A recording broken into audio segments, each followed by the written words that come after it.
বৃহস্পতিবার সকালে এক অজ্ঞাত পরিচয় ব্যক্তির মৃতদেহ উদ্ধার ঘিরে চাঞ্চল্য ছড়ালো দুর্গাপুর ফরিদপুর ব্লকের বনশোল গ্রামে। ঘটনাস্থলে পৌঁছায় লাউদুহার ফরিদপুর থানার পুলিশ। মৃতদেহ উদ্ধার করে ময়নাতদন্তের জন্য পাঠানো হয়। স্থানীয় বাসিন্দা কালীচরণ মাঝি জানান, তাদের গ্রামের বনশোলে একটা কুয়ো থেকে বৃহস্পতিবার সকালে পাড়ার লোকে জল নিতে গেলে ঘটনাটি সামনে আসে। কুয়োর জলে ভাসতে দেখা যায় এক ব্যক্তির মৃতদেহ। সঙ্গে সঙ্গে খবর দেওয়া হয় লাউদুহা ফরিদপুর থানায়। পুলিশ এসে মৃতদেহ উদ্ধার করে। স্থানীয় বাসিন্দারা জানান, যে মৃতদেহটি কুয়ো থেকে উদ্ধার হয় সেটি এলাকা বা আশেপাশের কেউ নয়, এমনটাই প্রাথমিকভাবে মনে করা হয়েছে। কেননা ব্যক্তি এলাকার মানুষের কাছে আছে না। প্রশ্ন উঠেছে, তবে কোথা থেকে কিভাবে কুয়োর মধ্যে ব্যক্তিটি এলো, আর সেখান থেকে তার দেহ উদ্ধারের পিছনে কারণ কি রয়েছে। সমস্ত ঘটনার তদন্ত শুরু করেছে পুলিশ। সব ঘটনার সত্যতা সামনে আসবে ময়নাতদন্তের পর।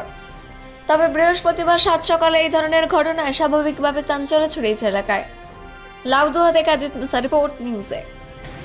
আমাদের এই ইচ্ছাপুর বনশোল জবপুলের কেউ দেখে চিনতে পারলো না। এটা সকালে জল তুলতে তখনই দেখতে পেয়েছি।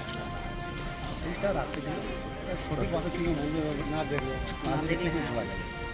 মানে ইচ্ছাপুর বনশোল জবপুলি কেউ চিনতে পারছে না। কি নাম আমার নাম হচ্ছে বাড়ি মুরু।